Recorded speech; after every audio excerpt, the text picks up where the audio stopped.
Welcome, welcome, welcome to What's Troubling You? Discussions with Chantel? and Shirley. And we have one of my favorite people today, Dr. Kimberly Scales. Yes, the Um, phenomenal the Dr. Kim. phenomenal Dr. Kimberly Scales. I we call her in my house Dr. Kim. That's what she's referred to as. Is that Dr. Kim? Yes, that's Dr. Kim. So we talk about her today. We're talking about this is the author's edition, and we're Yes, talking about her new release. It's called Every Pair of Eyes. Every pair of eyes has a story. yes. Okay. I need you to go to Amazon. I need you to, is it in the bookstores It's on Amazon uh and Kindle. and Yeah. Kindle? Okay. I I think need mine you is to even go autographed. show off. Mine is mine is too. But um go out to Amazon and or you have it on your Kindle. If you have a Kindle, please order it. Um, I read this book and it's like a nonstop reader. Just gonna keep reading and reading and reading and reading. And it's like a movie, like a movie. And so read it and you may find yourself in it. It's a great discussion piece. I find that if you like to talk with women or like to have women discussions, this is probably a good book for a women's discussion to talk about different areas of your life growing up as a child and into adolescence throughout adulthood. And then a story of tragedy and triumph. And you mentioned that in your preface, going from tragedy to triumph. And so this is one of those stories. If you need hope, if you need something to encourage you and you're a reader, pick up this book. It's a good read. It's not expensive, so it's a good read. And it's a short read, so it's not Hmm. like you got to read a whole novel. Okay, Yeah. so I did it in a couple of hours, and so it's very good book, very very good book. So Dr. Kim, talk to Yes. us, talk to us, talk to us about what, and then you talk about this in your preface about what prompted you to write the book, but I'd like you to share with the audience who's viewing this what prompted you to write the book. Well, off and on, I had these little nudgings of wanting um, to write a book, but I did not think it would be an autobiography. I thought I was going to probably write something along the lines of my profession, something Mhm. clinical, you know. But that is not where God led me at all. Um, Throughout the years, I have been a person that has shared my story. And what I can say is God is a God of preparation. And Mhm. so he has prepared me all the time for whatever the next is. And sometimes I don't even realize that that's what's going on, of course. Mhm. And so, being a person in long term recovery, I have been clean and sober since March the 3rd of 1994. One of the first places I learned to start telling my story was in the rooms of Narcotics Anonymous. But had no idea, that that was going to ever be a part of a book. And after I finished my doctorate, I had a really hard time. Uh, my marriage was ending, and so I was going through a divorce. And as a Christian person, that's a really hard thing, and it can be quite a process. And so that had ended. I had just finished this big thing on my job as a clinical supervisor. We were trying to get CARF accreditation. We had gotten it. And I finished my doctorate. And then it was like, what's next? So I had this vacuum there. And what really was the final straw was I had been to a friend of mine's house, and they were all sitting around in the living room. And my best friend said, "Hey, won't you tell them about when you were able to go through your treatments for cancer?" And so I was telling them this portion of my story. And at the end, somebody said, "You should write a book." And for me, that was like the final thing. And like at the beginning of that year too, um, I do vision boards every year. And so on my vision board, I had put a book that I was going to author a book. And I had also, I was going to graduate, with my doctorate. So had all these things on my vision board. And so that's another thing that I have found that God does in my life. He speaks, especially in threes for me. So these were kind of my three prompts of having that vacuum, knowing that I wanted to write a book, thinking it was going to be a clinical book, and then actually putting that on my vision board, and then later somebody actually saying you need to write a book. So that was how it kind of got started. Okay. Let me ask you this question. What audience would you think is best served for your book? My purpose. A lot of people, I'm very blessed that I found my purpose finally. I think I was 40 when I found out what my purpose was. Because for years and years, I had been looking for, the sky to crack open and this Morgan Freeman voice to come out and say, "This is your purpose." And that never happened. I kept going to church thinking, "Oh, what's my purpose? What's my purpose?" And praying for purpose and all of this stuff. And all these conferences I was going to about purpose, because I wanted to know what my purpose was. And one day, my first lady was teaching a women's class or whatever, and she was talking about purpose. And she said, "Your purpose quite often is something you're already doing." And I went to thinking about it. And it's something that you would do, she said, that you wouldn't have to get paid for. You just do it kind of naturally. It just comes out of you naturally. And I kept thinking about it. And so I understand today that my purpose is to help men and women, but especially women who have or think that they have done so horrible in life that society has written them off, their family has written them off. They feel like there is no turning around whatever it is that has happened in their life. My purpose is to help them to see and to actually get started on that path of healing and getting to a place of triumph, the same as I did. So that's what my purpose is here on this earth. And so that is the audience of my book. It is that person who feels like, man, I really messed up. I really, I'm never going to be forgiven. I'm never going to get any better. I'm never going to have what my friends have or my sister and brother have or whatever it is, but that you can actually do 180 degrees and turn that thing around, and you can be what it is that God has called you to be. Amen. That's good. That's It good. was. It was.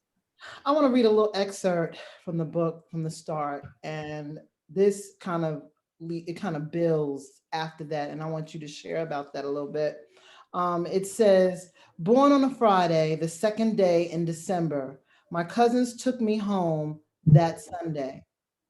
No wonder I experienced abandonment issues." Can you expand on that?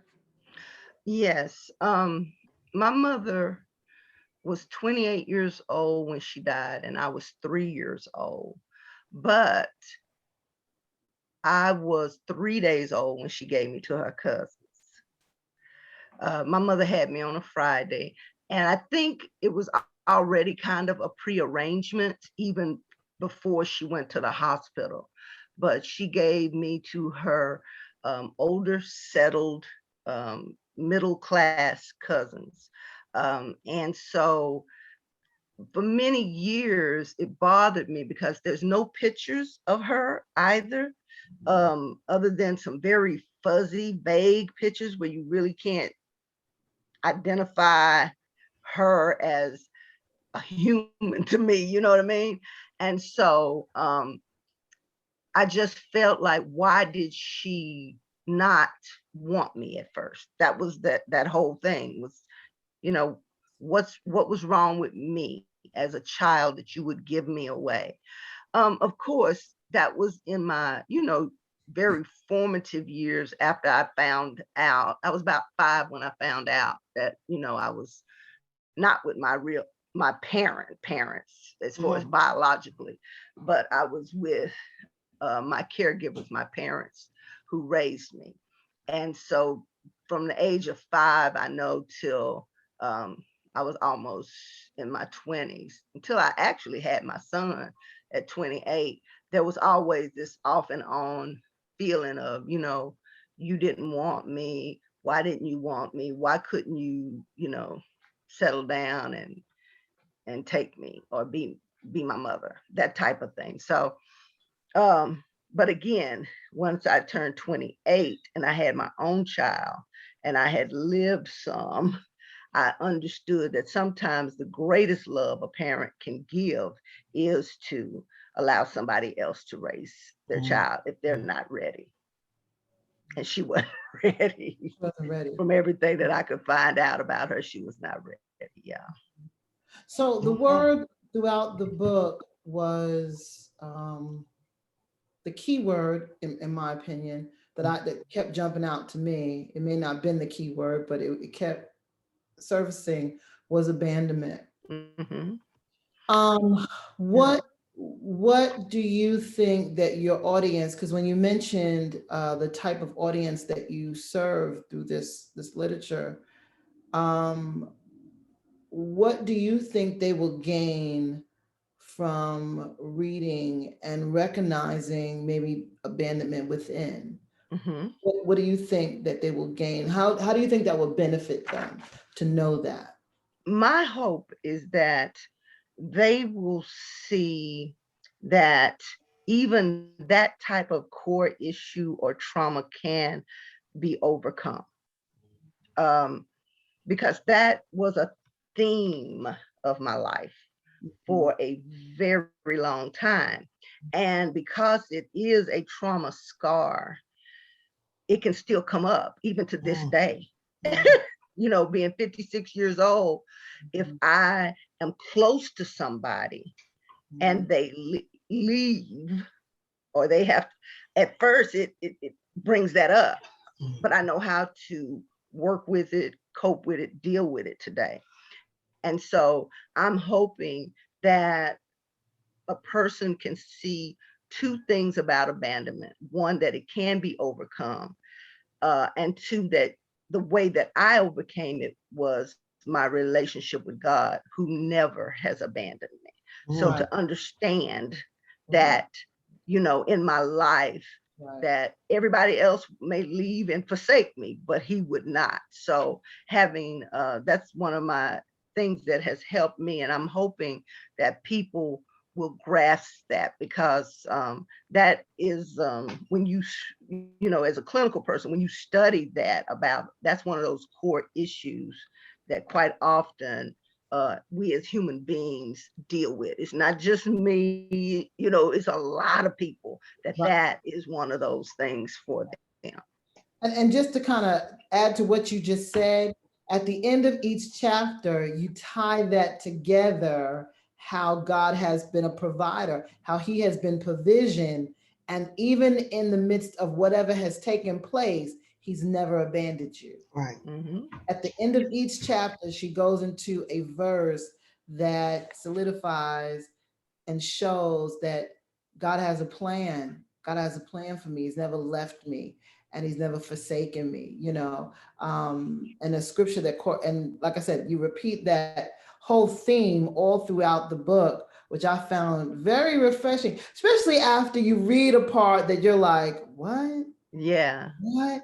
And then at the end, it kind of goes back to, but God has done this and God has done that, you know. Um, um, I don't want to talk about some of the cliffhangers in the book because there's some cliffhangers in the book, right? Yeah. But there's one thing that you talked about that I said, I got to ask her about this. When you began to preach as a young child, and I said, that's interesting. In the midst of this, because there was no one around you going to church, and here you were able to be, you were led, you know, the scripture says a little child shall lead them, you know, and here you were as a child being led by God to say some things that were very, you know, prolific around people who didn't really go to church. You know, and I thought that was just like, wow, that's like an oxymoron. That's in the midst of all of this, she's able to be that. Kind of show and expound on that as you know, when you look back and wrote that. You know, one thing about that is after it happened, it was just so it's so vulnerable and so raw. And years after that, it was almost as if it didn't happen. Right. Okay. It was like that was something that happened. And then all of a sudden I was back in my regular world, you know, back around, I done gone back around the corner to my mom and them, and we come back to Fort Worth and all this kind of stuff. And I just go on with life. But I could remember it. And every time that I would remember it, it would take me just like I was there again. So I knew it was real as much as my mind was trying to tell me that didn't really happen. That didn't really happen. Because it's hard to even explain it to somebody. Because for one thing, I was so young, and yeah, it made no sense. It made no sense whatsoever. So it was definitely one of those spiritual experiences where there is God, the Holy Spirit is present in the room, and something happens to you and it overtakes you, you know. And that was my first experience with that. And being so young, it was scary too. That was scary. So it was like, okay, that didn't happen. That didn't happen. And no matter how much I tried to say it didn't happen, it would come back up, and it would be like I was right back in that moment again. You know. So after before I was writing the book and stuff, I it was like, yes, you know, and I'm gonna put this in here. And you know, I really didn't understand why at first when I was writing, because see, it took me 6 months to write the book, but it took a year and a half, almost 2 years of editing. But it only took me 6 months to write the book, because it was like God was just downloading. When I would open up my computer and I would just just go. And so things were coming up and I'd be like, ooh, oh yeah. And I would be saying one part and then have to go back and you know, because things were coming up. And that came up and I was like, the reason that's there is to show that from, you know, inception, even before, you know, it says that God knew us in our mother's womb. He knew us before.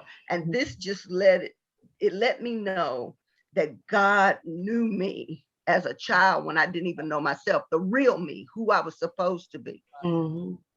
He had his hand on you the whole time. You're going through what you're going through. And he just used it as your testimony. Yeah. What the devil thought was meant for bad, Yeah. God turned it for good. That's what I Yes. see. This book is about hope, and no matter how far down you think you are, God can always pull you back up. Yes, he can. And that's good. And she quotes that in the scripture, in the book as well. She talks about what God had meant for good and what the enemy thought it took for evil, Mm-hmm. God meant it for good. And she quotes that in the book, which is really cool. There's another piece in here that I was able to identify with, is I associate food with so many good times in my life that comforts and it makes me feel safe and happy. And it's so funny because I just got I'm on a weight loss thing. And I was talking to the Mm-hmm. woman last week about my birthday. It's coming up. And I said, I never really thought how much I equate everything happy and fun goes to food. Food as a connection. Mm-hmm. I'm good until I thought about that. And I was just like, what do I do? Where do I go? And so when I read this in your book, I said, wow, I really get that. But it goes a little deeper than that because it's not just safe and happy, it's secure. It's like a womb. Mm-hmm. Food, Especially mashed potatoes or something good and creamy. please, potatoes. Oh my God. Don't get me started. Yes. Potatoes, okay? Don't get me Yes. started, okay, Mm-hmm. with potatoes. Yeah. Yes. And that's what I'm saying. Being able to feel satiated in a way that I am safe and I'm happy, I'm content. All these great feelings. And I said, wow, Mm-hmm. I can identify to that because that's what food was for me, and enjoying it. And here's the funny thing. Let me say this. The people I hang out with, right? They all got the same notion too. Okay. Yes. Going to the restaurant. Okay. I mean, from a baby, that's all we do is go to restaurants. And in New York, that's what you go after church. You go to the To eat. Mm-hmm. Yes. concerts, you go to an all-night diner. We had those in New York. So Yes. we would fill them up, choirs would fill them up, those places, all night. Yes. Because food is a comfort. But when you're going through trauma, and that's what this book talks about, a lot of trauma, Mm-hmm. food was depicted as a thing of comfort, and it was also accepted Mm-hmm. until somebody decided to change that rule. Yes.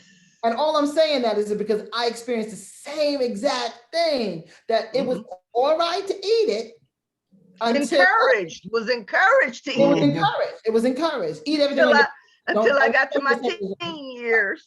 Yes, And Right. then eat it everything on was, your plate. yes, you need to stop.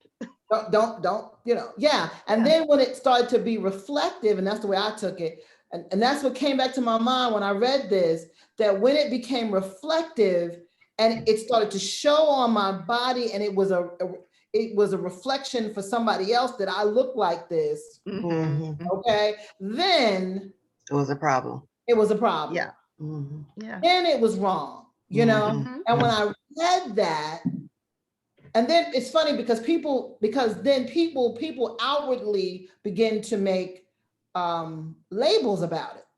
You're fat, you're this, you're eating too much, or you can't have this, you can't. Mm-hmm.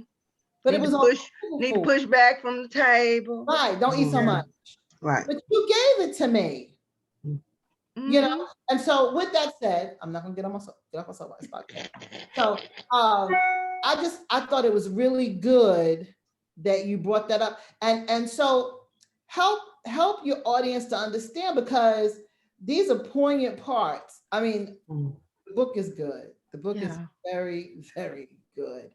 And so, but to point it out, because again, a lot of us are going to see ourselves there. So help Mm-hmm. our audience kind of pull that together and be able to kind of understand about food correlation, or even about substances, or about, just go ahead. There's a couple of different things. One thing you also have to understand is that when you grow up with some of the traumas that I did, it promotes anxiety in you. And so you learn, or you have a desire to control that which you can control. Right. Because there's so much that you can't. And it just really makes you anxious. Right. And so food is something that you can kind of control. Yeah. You know, until you can't. Right. You can't. Which is what happens with addictions. They start off really great, and then, you know, it becomes a problem. I am still struggling in that area with food. But what I am learning from that is God will have no God before him. Right. And my worship of food is an issue, you know? And so that's the reason why I say I'm still working in that area, because that's what is being revealed to me now about the food, because it took me so long to understand first that it was a comfort, it was a security. Then it became something where I had this unhealthy relationship with.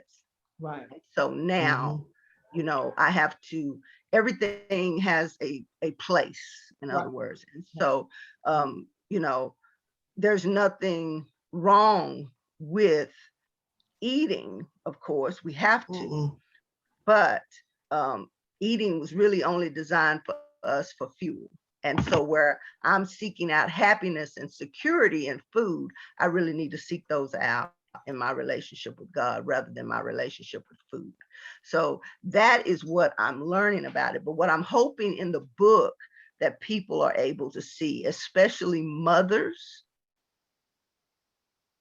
is promote or develop that unhealthy relationship for your child, because you get a chance to see what that product, what it produces, you know.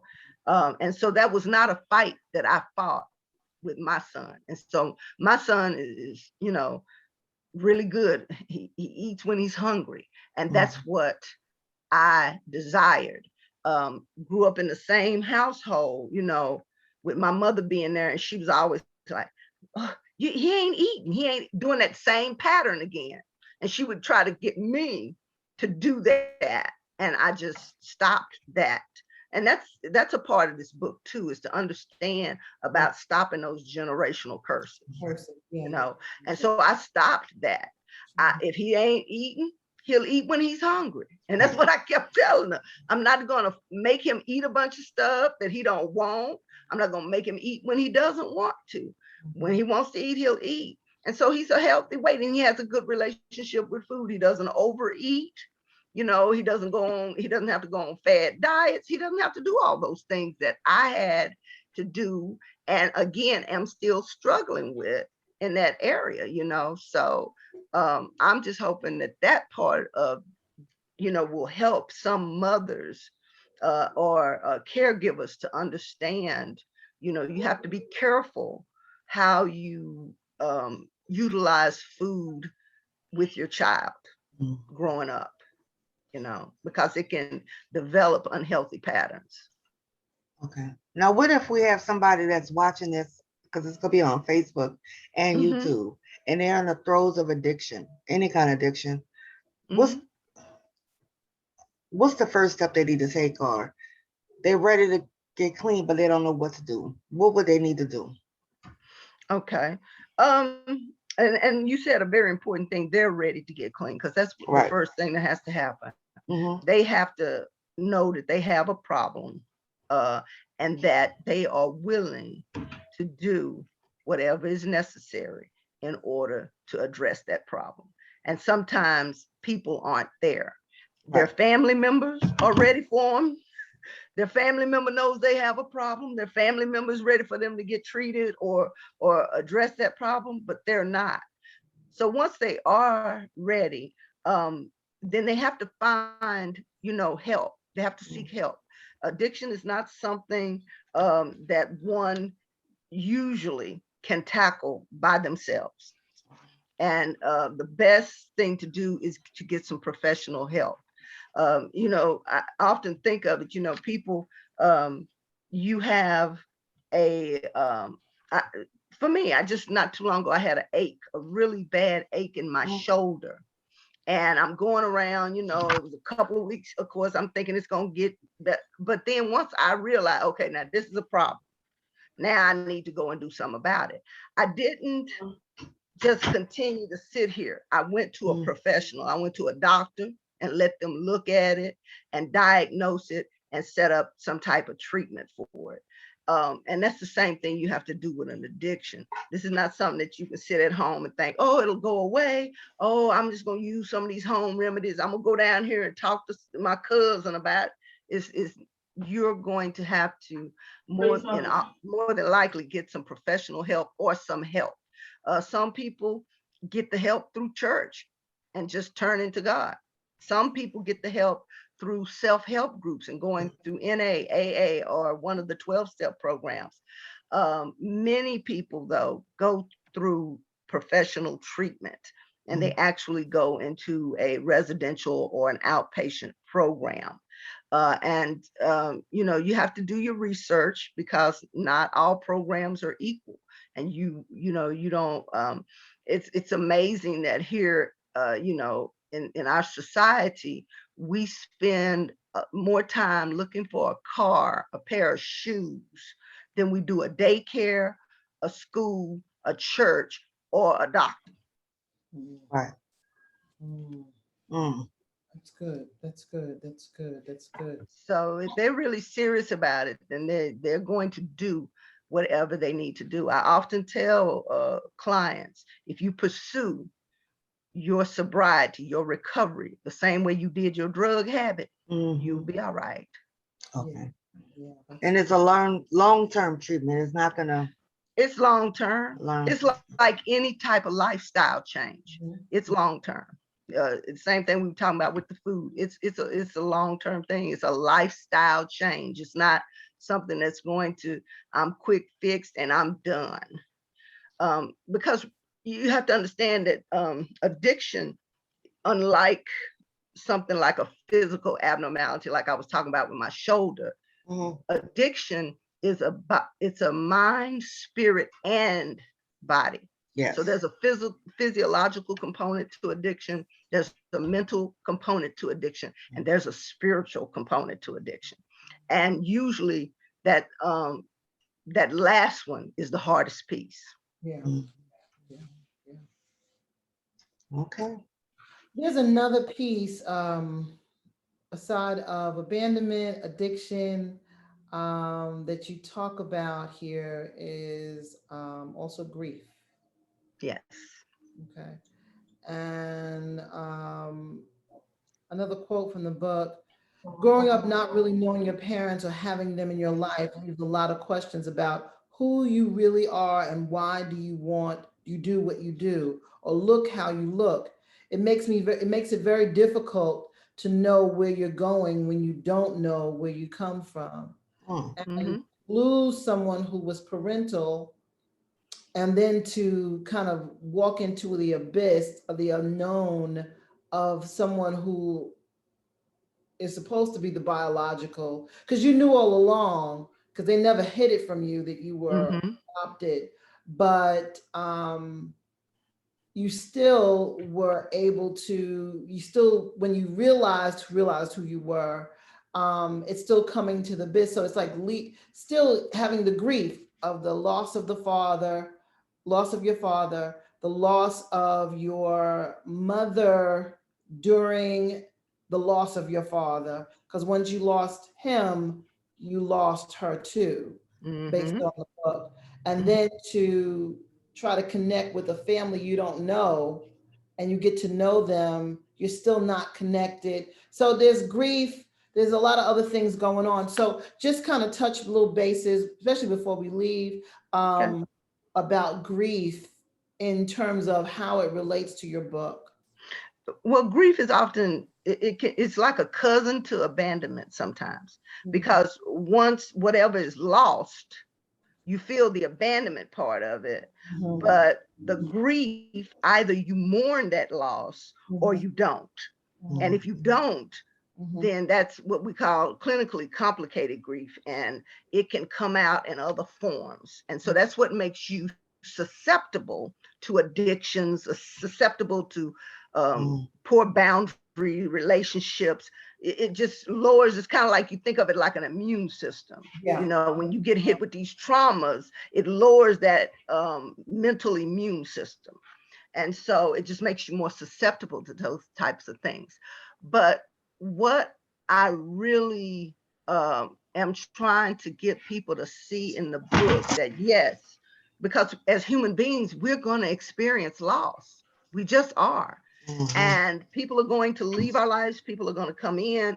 But the thing is, there's a part in there where I say death changes everything. That's right.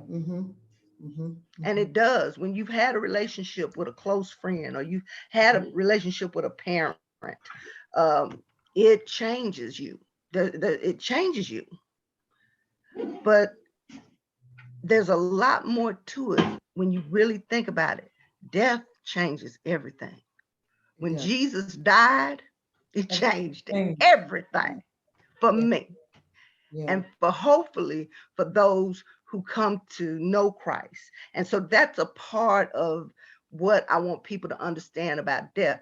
Death, when mourned properly, when accepted on the best level that one can accept it, not talking about time frames, but whenever one can accept it, even though it has changed you, it can change you for the better.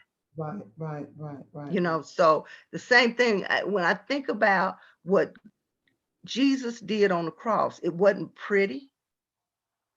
It was ugly. It was ugly what happened. But it changed everything.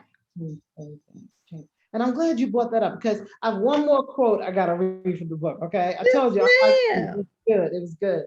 You said, all I can say is that when you dwell in sin, self runs riot.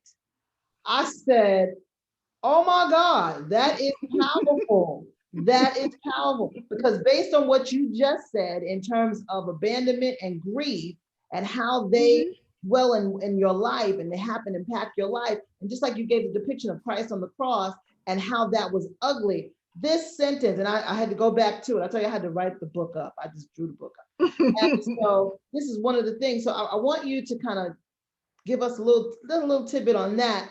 All I can say is when you dwell in sin, self runs riot.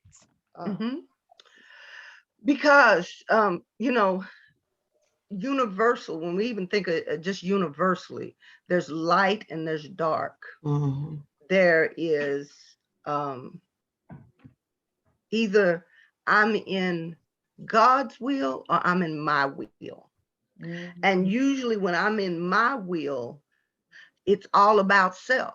I'm self-centered, self-absorbed. It's about me, and what I want. I'm entitled. I have all these things going on, and it just runs riot. It becomes all about me. This is my world. I don't care about you. I don't care about your feelings. I don't care how I get whatever. I'm gonna get mine, and to heck with you and everybody else. Self-will run riot. And it isn't until you have that encounter and you get into God's will that you start thinking outside of yourself, you know, and you start to think about others. And you start to put other people, their feelings, their thoughts, their needs ahead of your own. And that is when we start talking about, you know, changing that character change that you have as a Christian, where those fruits of the Spirit start to come out in your life: love, long suffering, meekness, kindness, you know, faithfulness, temperance, all of these things, because you have to learn how to have some self-discipline rather than just do what it is I want to do. You know. Wow. Yeah. That's good. That's good. You know, we are out of time. Yes. But this was good. This Fun. This was good. Y'all had some good questions. This is good. This is good. I'm just gonna say it again before Chantel wraps it up, that Go get your book. Go get your book. This is Dr. Kimberly Scales. Every pair of eyes has a story. I'm telling you, this is a compelling book. Read the book. Read the book. Get it as a book study. Get Right. with the girls and read the book. It's very good. You will find yourself in a new way. You will find a light. You will find purpose in your life. You know, Get it before the sometimes movie we comes go out. through things. All Yeah, right, you speak it. that's I'm right. gonna accept it. Coming after this. Yeah. Because if y'all can see my, wait a minute, let me see if I can, my vision board over there. There it is. You can kind of see it. It has Oprah on there. It's got TDJ. Okay. It's got all of, yes, yes. See, So I'm gonna I have didn't to even put know that. that's right. So this I year didn't know I'm gonna that. have to put I a like movie on there. that. That's There right. you You go. never know. You never know. You But never I know. hope that those who are avid readers, even if you're not an avid reader, I hope this goes to maybe it'll have you come and read it and create an audio book. That would be very nice. It was. Audiobook to hear this in the car. This is very good. So go get your book, get it as a book study. Check it out. Dr. Kimberly Scales. Okay. Every pair of eyes has a story. All right. And hopefully we'll be able to talk to you again and do an author's edition again with you on the next version of the next book. Right. Oh, that's another one, ain't it? Yeah. I caught it. Okay. Okay. All right. That's right. See y'all later. Y'all have a good night. Bye. Thank you for joining us, Dr. Scales.